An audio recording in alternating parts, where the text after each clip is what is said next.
যোৱা ৰাতি প্ৰায় 3টামান বজাত ছাগলীকেইজনী জিৰণি চাটিৰ পৰা দুজন মানুহে ধৰি লৈ গৈছে। সেইটো টাইমতে মই বাহিৰলৈ ওলাই আহিছিলোঁ। জাষ্ট চিলভাৰ কালাৰ এল্টো এখনে এজনে ধৰিছে এজনী আৰু এজনে ধৰিব নোৱাৰিলে। তাৰপাছতে সেইবিলাক হোৱা দেখি আমাৰ এই ওচৰৰ ভাইটিকেইটা আগতো তেনেকৈ চুৰ হৈছে। চুৰ হোৱাৰ কাৰণে ভাইটিহঁতে কিছুমান চাই আছিলে, সিহঁতক দেখাৰ লগে লগে সিহঁতি দৌৰি পলাই গুচি গৈছে। ছাগলীজনী আপোনাৰ মোৰ হয় ছাগলীকেইজনী। কি কি ছাগলী আছিলে? এজনী ক'লা আৰু এজনী পহু ৰঙ মাইকী ছাগলী। মাইকী ছাগলী। ইয়াত দীৰ্ঘদিন ধৰি পিনে চুৰ হৈছে বুলি শুনিছোঁ, কথাটো কিমান দূৰ হৈছে? কথাটো সত্য, মই জনাত কথাটো সত্য। খালি কোন হয় মই সেয়া নাজানো, খালি আজি মই গম পাইছোঁ বহুত দিনৰ পৰা চুৰ হৈ আছে। ঘটনাটো মানে কালি বুলি নহয়, আমাৰ বহুত দিনৰ পৰা এই অঞ্চলটোত মানে ছাগলী গৰু চোৰৰ মানে সন্ত্ৰাসটো বহুত বেছি হৈ গৈছে আজি প্ৰায় বহুত দিনৰ পৰাই।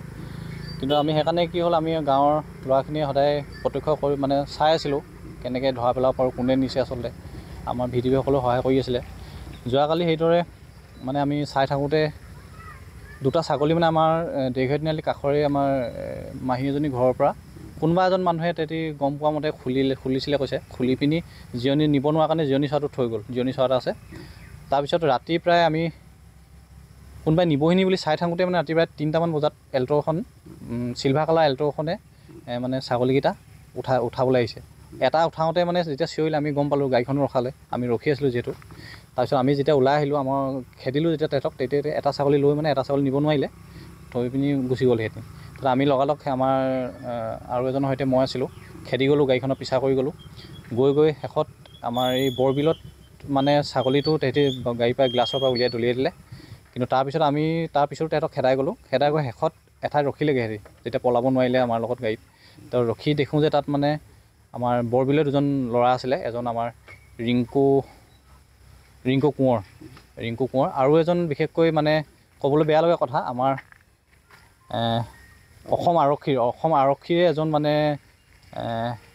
হোমগাৰ্ড কয় নেকি তেওঁৰ নামটো আমাৰ ৰাতুল গগৈক আমি স্পষ্ট দেখিছোঁ। আৰু তেওঁলোকক আমি ইতিমধ্যে আমাৰ মোবাইলত ভিজুৱেল আমি মানে কেপচাৰ কৰিছোঁ, তেওঁলোকৰ খেদোৱা হওক, তেওঁলোকৰ ফেচটো।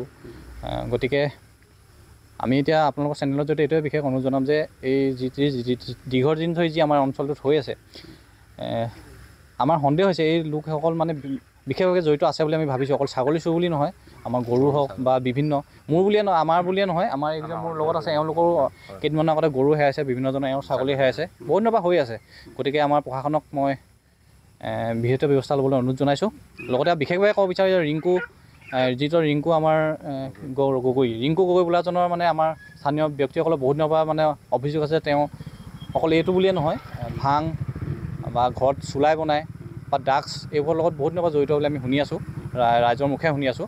গতিকে অতি সোনকালে তদন্ত কৰি বা তেওঁলোকক বিহিত ব্যৱস্থা গ্ৰহণ কৰিবলৈ আমি অনুৰোধ জনাইছোঁ।